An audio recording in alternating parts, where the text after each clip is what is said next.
کے قریب ہوں تو آواز آ رہی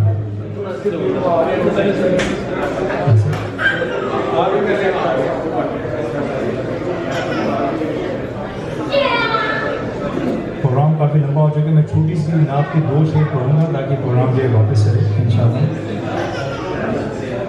دوسری پہ تو پڑھ لیجیے.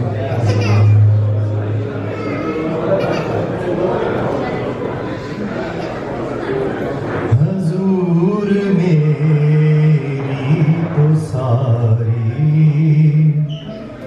بہار آپ سے ہے. حضور میری تو ساری بہار آپ سے ہے. میں بے قرار تھا میرا قرار آپ سے ہے. حضور میری تو ساری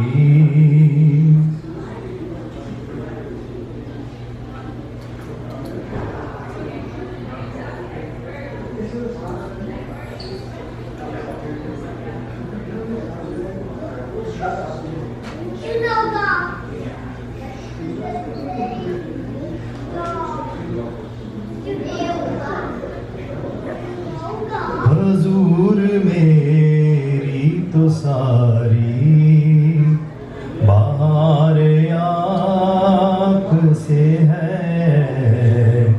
میں بے قرار تھا میرا قرار آپ سے ہے. حضور میری تو ساری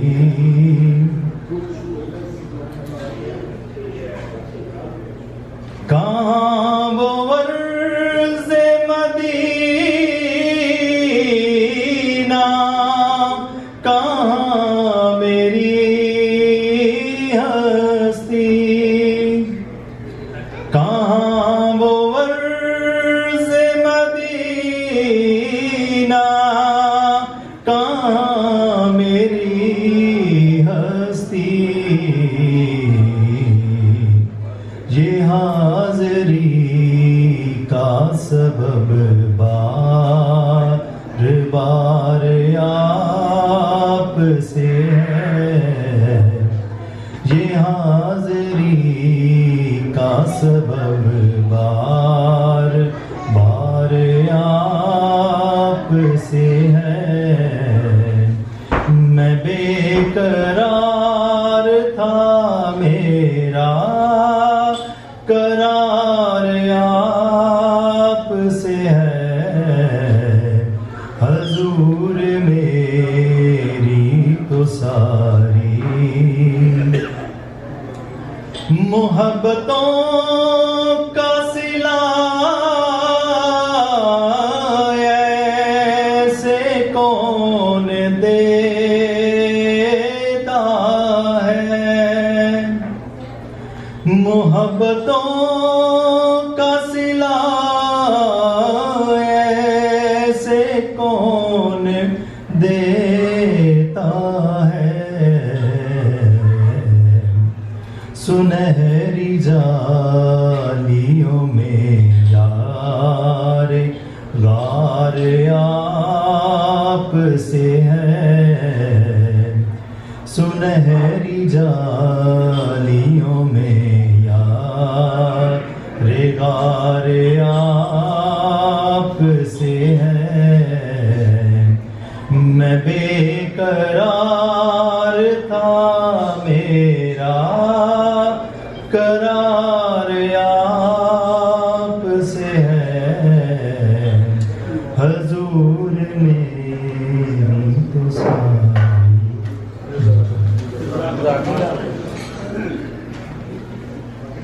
اب میں درخواست کرتا ہوں سید عرفان مخدوم نیئر صاحب سے کہ اپنی کتاب پر کچھ اس کے بارے میں بتائیں اور جو صوفیہ اور محبت اور جو ان کا محرک تھا جو اس کا ان کی دادا سید شاہ محمد صابری صوفی بزرگ تھے کپورتھلا انڈین پنجاب میں خانقاہ سیدہ میں.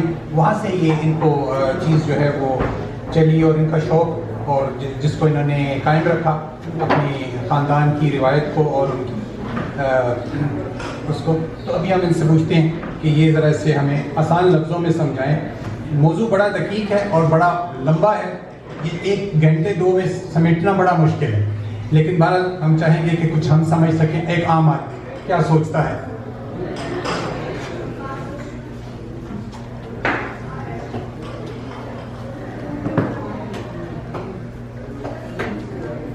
اعوذ باللہ من الشیطان الرجیم. بسم اللہ الرحمن الرحیم. میرے ساتھ مل کے اگر دروشی پڑھ لیں تو ابتدا اچھی ہو جائے گی. کسی شاعر نے بڑی اچھی بات کہی ہے کہ درود بھیج کے ذات رسول اقدس پر, درود بھیج کے ذات رسول اقدس پر, شریک کار خدا بندے دو جہاں ہو. اللہم صلی علی سیدنا محمد ما صلیت اللہم بارک علی محمد وعلی محمد ما بارک علی محمد.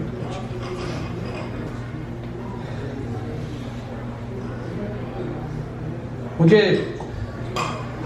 غوری صاحب کا بہت مشکور ہوں. میرے سینئر ہیں, سول سروس میں مختلف ممالک میں ایمبیسڈر رہے اور بڑی دیر کے بعد آج میری ان سے چند دن پہلے ملاقات ہوئی یہاں. تو میں نے ان سے ریکویسٹ کی کہ آپ تشریف لائیں اور یہ جو محفل ارینج کر رہے ہیں فاروق صاحب, عاطف بھائی, مغیث اور دوسرے دوست یہاں پہ خرم بھائی اور زائد صاحب, تو اس کی آنکھیں آپ صدارت فرمائیں اور مجھے خوشی ہوگی. اور غوری صاحب نے نہایت مہربانی فرمائی بھابھی نے کہ انہوں نے میری اس درخواست کو قبول کیا, تشریف لائے. مجھے اس کتاب کو لکھنے میں تقریباً 12 سال. الحمدللہ اب یہ چھپ کر منشا شہود پر آ گئی ہے. اس کی موٹیویشن کے بارے میں ذکر کرنا چاہتا ہوں, اس کی تحریک کیسے پیدا ہوئی. کچھ باتیں بہت سی میری جو آج میں نے کچھ باتیں آپ سے کرنی تھی اس کو بھٹی صاحب نے بہت آسان کر دیا. بہت سی باتیں بھٹی صاحب نے خود بیان کر دی ہیں اور مجھے بڑی خوشی ہوئی بھٹی صاحب کی اس سپیچ کو سن کر. خوشی ہوئی کہ انہوں نے اس کتاب کا مطالعہ کیا اور یہی میں چاہتا ہوں. میری کتاب لکھنے کا مقصد بھی صرف یہ ہے کیونکہ یہ کتاب جو ہے میرے بزرگوں کی تعلیمات, قرآن و سنت کی تعلیمات, اولیاء کرام کی تعلیمات, صحابہ کرام کی تعلیمات, اہل بیت کی تعلیمات کا تھوڑا سا ایک میرے اپنے خیال میں نامکمل سا عکس پیش کر میں نے کوشش کی ہے. ایکچولی میرے ہاتھ میں میرے کزن یہاں پہ تشریف فرما ہے ضمیر سید, انہوں نے مجھے دادا جی قبلہ سید شاہ محمد صابری کی ایک 1932 کی فارسی کی ڈائری دکھائی جو انہوں نے کانے کے قلم سے خود سیاہی کی دعات والے کانے کا قلم سے لکھی ہے, بڑی خوبصورت ہینڈ رائٹنگ میں.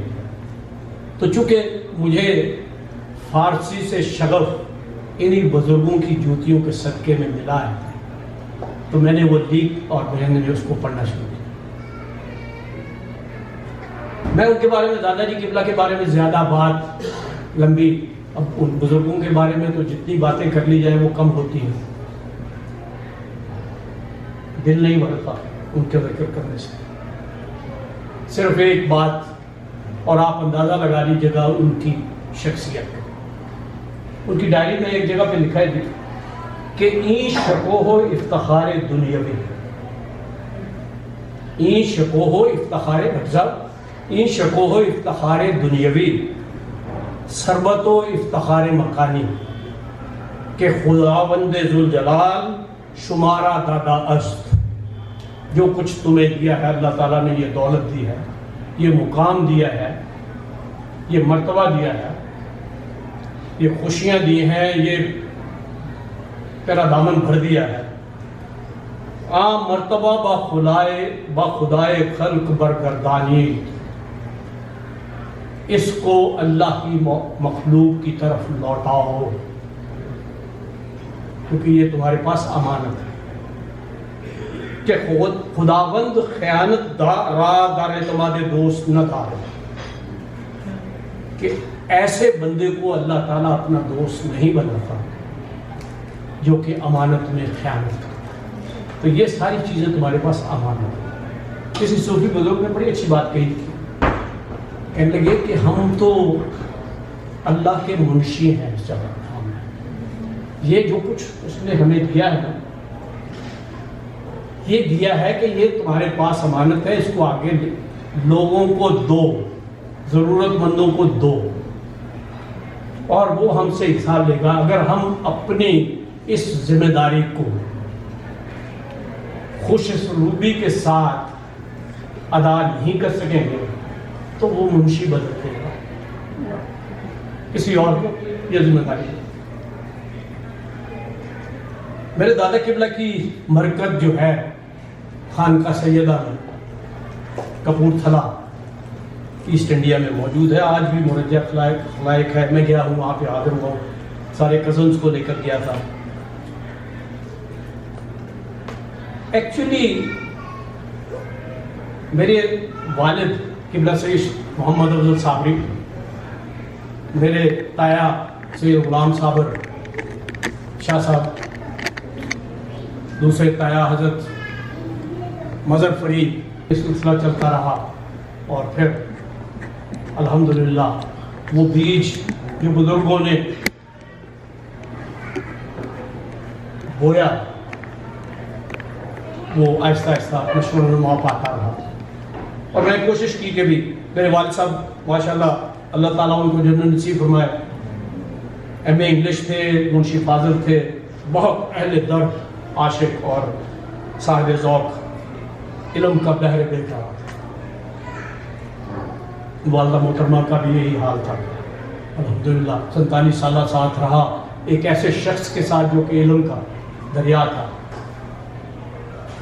پھر ایک اور صاحب جو والد صاحب کے بڑے اچھے دوست تھے اور بڑے اچھے شاعر تھے، بہت اچھے شاعر، شبیر صادق، دنیا کا ہوں طالب نہ بہشت عدنی کا، دیوانہ ہوں میں سید مفتی مدنی، اے ختم رسول اپنا مجھے عشق عطا کر، میں واسطہ دیتا ہوں اب ایسے کرن، اور رنگینی لبھائے شہ حسن جو دیکھی، شرمندہ ہوا رنگ عقیق یمنی۔ ایسے شاعر، ان کی کتاب میں نے چھپوائی ہے، بہار سخن نعتوں پر کا مجموعہ ہے، ان کی صحبت میں بھی رہے۔ اور میں ذکر کرتے ہوئے خصوصی طور پر اپنی اہلیہ سیدہ غزالہ نیئر کا بھی ذکر کرنا چاہتا ہوں، بیٹی ہے، انہوں نے مجھے بہت حوصلہ افزائی کی، محمیز کی، بلکہ مجھے موٹیویٹ کرتی رہی۔ جہاں میں ڈھیلا پڑتا تھا تو مجھے کہتی تھی کہ اس کو کمپلیٹ کر، الحمدللہ۔ اور یہ خود ماشاءاللہ ایم اے انگلش ہے، صرف و نحو میں ماسٹرز کیا ہے قرآنک اسٹڈیز میں، اور ڈاکٹریٹ کیا ہوا ہے، تو she has been a motivating force for me as well. ان سب ہستیوں نے ایکچولی مجھے آبا و اجداد کی تعلیم و تربیت نے، بھائیوں نے، مغیث میرا چھوٹا بھائی ہے، 10.5 سال مجھ سے چھوٹا ہے، میرے بیٹوں کی طرح، ان لوگوں نے مجھے ہمیشہ انکریج کیا کہ جی اس کو کمپلیٹ کرنا۔ اور الحمدللہ میں ان جو بزرگوں کی تعلیمات تھی ان کو صفحہ کرتاس پر بکھیرنے میں کامیاب۔ الحمدللہ میرا بنیادی مقصد جو تھا اس کتاب کو لکھنے کا، کہ میں اپنے بزرگوں کی جوتیوں کے صدقے اس علمی ورثہ کو جو میں اپنی نالائکی کی وجہ سے بہت کم حاصل کر پایا، جو کچھ میرے پاس ہے اس کو میں صفائی کرتاز پر دوں، تاکہ اپنی موجودہ نسل خود اپنی یاد دہانی کے لیے، اپنی موجودہ نسل کی یاد دہانی کے لیے، اور اپنی آنے والی نسلوں کے لیے، اپنے بچوں کے لیے ایک تھوڑی سی گائیڈنس میسر حاصل ہے۔ اسی لیے میں نے اس اپنی کاوش کو، آپ نے دیکھو، آپ کتاب میں دیکھیں گے کہ میں نے انتصاب میں اس کو اپنے دادا حضور قبلہ سید شاہ محمد صابری صاحب کے نام پہ کیا، اور میرے نانا قبلہ سید امداد علی شاہ صاحب بھی کمال شخصیت تھے، سخی آدمی تھے، اسم با مسمى۔ دوسرا مقصد جو تھا میرا اس کتاب کو لکھنے کا، واصف علی واصف صاحب کا ذکر کیا، حضرت واصف علی واصف کا بھٹی صاحب نے فرماتے ہیں کہ تصوف جو ہے وہ کیا ہے، طریقت کیا ہے؟ کہتے ہیں یہ شریعت بالمحبت ہے۔ انہوں نے ڈیفائن کیا اس کو کہ یہ شریعت بالمحبت ہے۔ آج کل اس کے بارے میں لوگوں نے بہت سے باطل خیالات اور غلط فہمیوں کو پیدا کر دیا، اور اس کی کچھ ریزن بھی میں سمجھتا ہوں کہ لوگوں کا قصور نہیں ہے جو اس پہ تنقید کرتے ہیں۔ تنقید ہمارے اپنے ان لوگوں کا ہے جنہوں نے تصوف کا لبادہ اوڑھ کر لوگوں کو بیوقوف بنانا شروع کیا۔ تو میری ایک خواہش تھی کہ بھی میں اس پہ کام کروں، کچھ چیزوں کو کلیریفائی کرنے کی کوشش کروں، تاکہ وہ لوگ جو غلط راہ پر چل پڑے ہیں ان کی اصلاح ہو سکے۔ اور تیسرا مقصد میرا جو میں آپ لوگوں سے درخواست کروں گا، مختصر، میرا خیال میں زیادہ لمبی چوڑی بات نہیں، تیسری بات یہ ہے کہ آپ لوگوں سے درخواست کروں گا، اور مقصد بھی یہی ہے کہ جب آپ اس کتاب کو پڑھیں اور اگر آپ کو اچھی لگے، میرے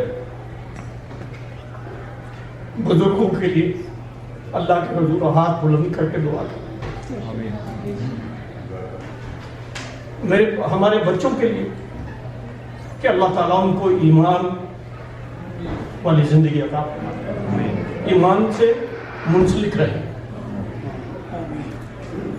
بس۔ اور اسی لیے میں نے اس کی کوئی قیمت نہیں رکھی، اس کتاب کی کوئی قیمت نہیں رکھی، یعنی کہ تحفتاً پیش کی جائے، کیونکہ پیسے بنانا مقصد نہیں۔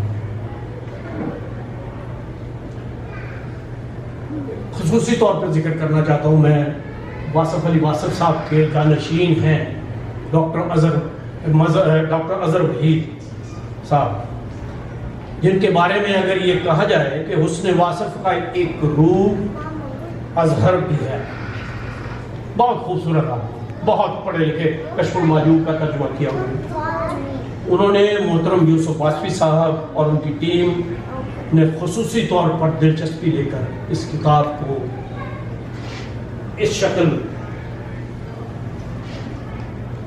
اس روپ میں پیش کیا، الحمدللہ۔ میرے خیال میں یعنی ہر چیپٹر پہ بات کرنا اگر شروع کروں تو 10-15 منٹ ہر چیپٹر کے لیے۔ صرف یہ کہنا چاہتا ہوں کہ کلام مقدس قرآن پاک کا تخاطب جو ہے وہ انسان ہے، یا ایھا الناس، اور اس کا خصوصی پیغام قرآن مجید کا محبت ہے۔ اور میں نے کوشش کی کہ اس خصوصی پیغام کو اس کتاب کا موضوع بنائے، اور وہ لوگ جو قرآن پاک کے اس خصوصی پیغام کے امین ہیں وہ کون ہیں؟ حضور نبی اکرم صلی اللہ علیہ وسلم، اہل بیت اطہار، صحابہ اکرام اور اولیاء کرام مقربین خدا، اس متاع عظیم کے امین ہیں۔ تو ان کی زندگیوں سے، ان کی تعلیمات سے، ان کے اقوالات سے میں تھوڑا سا استفادہ کروں اور ان کو قرآن اور سنت کی روشنی میں پڑھنے کی کوشش کروں اور دیکھوں کہ کیا کہیں ان کا کلیش قرآنی تعلیمات سے تو نہیں، جو کہ آج، اور میں آپ کو سمپل مثال دے دیتا ہوں، میں اپنے یعنی نوٹس کی طرف نہیں دیکھ رہا، آپ کو سمپل مثال دے دیتا ہوں۔ بر صغیر میں صوفی حضرات وہ ہمیشہ کہتے ہیں نفس کشی کرو، اپنے نفس کو مارو۔ یہی سنا ہوگا تصوف کے بارے میں کہ یہ نفس کو مارو، تزکیہ کی بات کی بھٹی صاحب نے۔ قرآن پاک کی تعلیمات اور سنت نبوی کہیں نفس کو مارنے کا نہیں کہتے، نفس کشی کا نہیں کہتے۔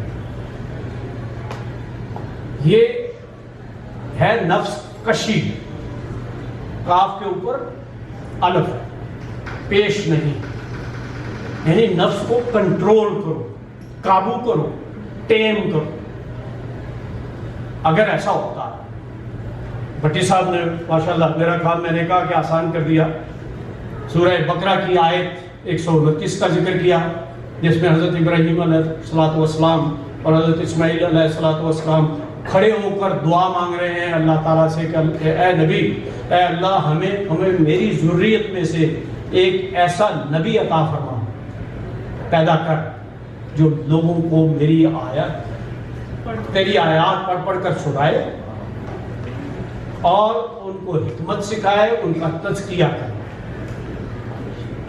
اور پھر سورہ بقرہ میں تھوڑی یعنی دوسرے پارے میں کے شروع میں ہی تقریباً 151 آیت کہ اللہ تعالیٰ کہہ رہا ہے کہ ہم نے تمہیں میں سے ان کو نبی بنا کر تمہیں دیا، اور جو کیا کرتے ہیں، وہ بات جو میں کہنا چاہ رہا تھا وہ بھٹی صاحب نے کہہ دی کہ فرائض نبوت ایکسپلین کر دیے اللہ تعالیٰ۔ تو نبی کا فریضہ جو ہے وہ یہ بھی ہے کہ تزکیہ کرے، تزکیہ نفس کرے۔ اور میں نے اس کتاب کے باب دوئم میں کیفیات نفس پر بات کی۔ اب اگر آپ کیفیات نفس پہ جائیں تو میں ابھی آپ کو بتا رہا ہوں کہ نفس کشی کی بات پہ چل رہے تھے ہم، کہ نفس کشی ہے یا نفس کشی ہے۔ جتنے میں سمجھتا ہوں 50% صوفیہ نام نہاد صوفیہ وہ یہ کہتے ہیں نفس کشی کرو، نفس کو مارو۔ حالانکہ بات ہے نفس کی تربیت کی، اس کو کنٹرول کرنے کی۔ علامہ صاحب نے بڑی اچھی بات کی، کہتے ہیں مرد شو، مرد بن زمانے او وطف تا شبی گوہر اگر بازی غضب۔ اگر تو کچا پتھر ہے تو گوہر بن جائے گا۔ یعنی کہ کیا کرنا ہے، اس کو کنٹرول کرنا ہے، اس کی سواری کرو، اس پہ قابو ہو جاؤ۔ اشتر خاکی کو جو کہ خود پرور ہے، نفس ہمارا۔ تو اسلام اگر قرآن کھول کے دیکھیں تو اسلامی تعلیمات میں نفس کی ایک کیفیت کو برا کہا گیا ہے، نفس کو نہیں برا کہا۔ نفس تو اللہ تعالیٰ کی کا عطیہ ہے، آپ کو خواہش پیدا کرتا ہے ارادہ کرنے کی۔ کسی نے مجھ سے پوچھا کہ جی مرید کہاں سے آیا، میں نے کہا کہ قرآن پاک کی آیات یریدون وجہ ہی،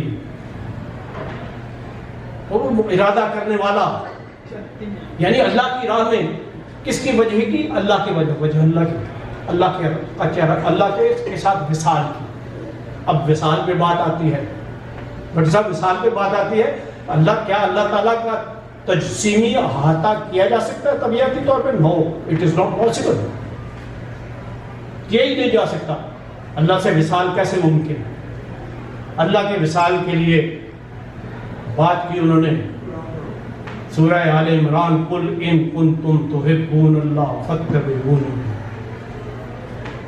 کہہ دو ان لوگوں سے یا رسول اللہ کہ اگر تم اللہ سے محبت کا دعویٰ کرتے ہو تو میری اتباع کرو۔ بڑی اچھی بات کہی بھٹی صاحب نے، کہنے کہ اطاعت اور اتباع۔ اب آپ دیکھیے کہ اطاعت کیا چیز ہے۔ اطاعت تو آپ خوف سے بھی کرتے ہیں، بادشاہ وقت کی، حاکم کی بھی کرتے ہیں، ڈر کے کرتے ہیں، کوئی فائدہ لینا ہو تب بھی اطاعت کرتے ہیں۔ اتباع کے لیے صرف اور صرف محبت۔ اللہ تعالیٰ کہہ رہا ہے کہ اگر تم مجھ سے محبت کرتے ہو تو پھر ان کی اتباع کرو، پھر تو تم میرے محبوب بن جاؤ گے۔ یعنی آپ پہلے محب ہیں، اب محبوب کا درجہ حاصل کریں۔ تو ہمارا جو ہے وہ کیفیت ہے جو برائی کی طرف راغب کرتی ہے۔ سورہ یوسف کی آیت 53 ہے، آیت 53، سو برائی کی طرف راغب کرتا ہے۔ ہاں، آج میں نے سوچا، میں نے یہ کچھ نوٹس بنائے ہوئے تھے، مجھے مغیث نے کہا کہ جی آپ نوٹس بنا دیں تاکہ بات بڑی لمبی ہو جاتی ہے، تو میں نے سوچا کہ نہیں، ان کو چھیڑتے نہیں ہوں، جو چیز ہے اچھا اب نفس ہمارا جو ہے وہ برائی کی طرف راغب کر رہا ہے، اور اللہ تعالیٰ قسم کھا رہا ہے سورہ قیامہ میں آیت نمبر 2 میں نفس لوامہ کی، اس لیے کہ نفس لوامہ کا جو سٹیٹس ہے نا وہ حائل ہے۔ وہ رات کو بیٹھے ہوئے جب آپ سوتے ہیں تو جب سوتے ہیں تو کہتا ہے نہیں یہ تم نے کیا کیا، تمہیں یہ نہیں کرنا چاہیے، یہ غلط کیا، اور پھر آپ کو ریپریمانڈ کرتا ہے۔ نفس لوامہ جو ہے وہ ملامت کرتا ہے، یعنی ریپریمانڈ کرتا ہے، ریبیوک کرتا ہے، سنب کرتا ہے، why did you do this? And then as نفس لوامہ اپنے کمال تک پہنچتا ہے، طاقتور ہوتا چلا جاتا ہے، نفس ہمارا کمزور ہوتا چلا جاتا ہے، تو پھر یہ ٹرانسفارم ہو جاتا ہے۔ سورہ فجر میں اللہ تعالیٰ نے فرما دیا، آیت 27، 28، 29 اور 30، چھوٹی چھوٹی آیتیں ہیں، دو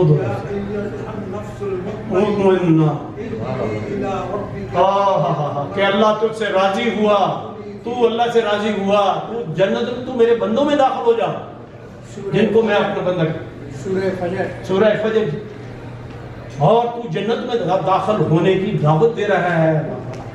تو ان تینوں کو جب آپ دیکھتے ہیں، جب آپ تینوں کو دیکھ رہے ہیں، ہمارا لوامہ اور مطمئنہ، ویسے صوفیہ نے نفس مطمئنہ کی آگے 3 4 اور وہ کی ہیں، کاپیز کی ہیں، فردر ڈیوائڈ کیا ہے، وہ میں نے اپنی کتاب میں ذکر کیا۔ I will not go into those details۔ تو اس کا مطلب یہ ہے کہ نفس کو مارنا نہیں، نفس کو ٹرانسفارم کرنا ہے۔ یہ نفس کشی نہیں، نفس کشی ہے۔ تو غیر اسلامی رجحان، یہ ہندو مذہب میں ہے کہ یہ نفس سب سے برا ہے، اس کو مارو، بدھ مت میں ہے۔ تو انہوں نے ان مذاہب سے یہ تعلیمات لے کر متاثر ہو کر لوگوں کو بیوقوف بنانا شروع کیا۔ میں میرے خیال میں جی آپ آ جائیں نا، ادھر تشریف لائیے، اچھا نہیں لگتا مجھے۔ آپ نے جو نفس کی بات کی ہے نا، میں ایک چھوٹا سا ٹیسٹ بتا دیں، چھوٹا سا ٹیسٹ جی، ہمارا تو خراب کرتا ہی کرتا ہے، اور ہمارا خراب ہوتا ہے۔ یاد رکھیں فلا اقسم بالنفس اللوامہ، اللہ تعالیٰ خود قسم اٹھا رہے ہیں اس لوامہ کی قسم، اللہ نے قسم کی ہے۔ یہ لوامہ جو ہے نا وہ اصل ٹیسٹ ہے۔ میں آپ کو ایک چھوٹی سی مثال بتاتا ہوں، آپ چھوٹا گناہ کریں، کوئی کام کریں، ایسے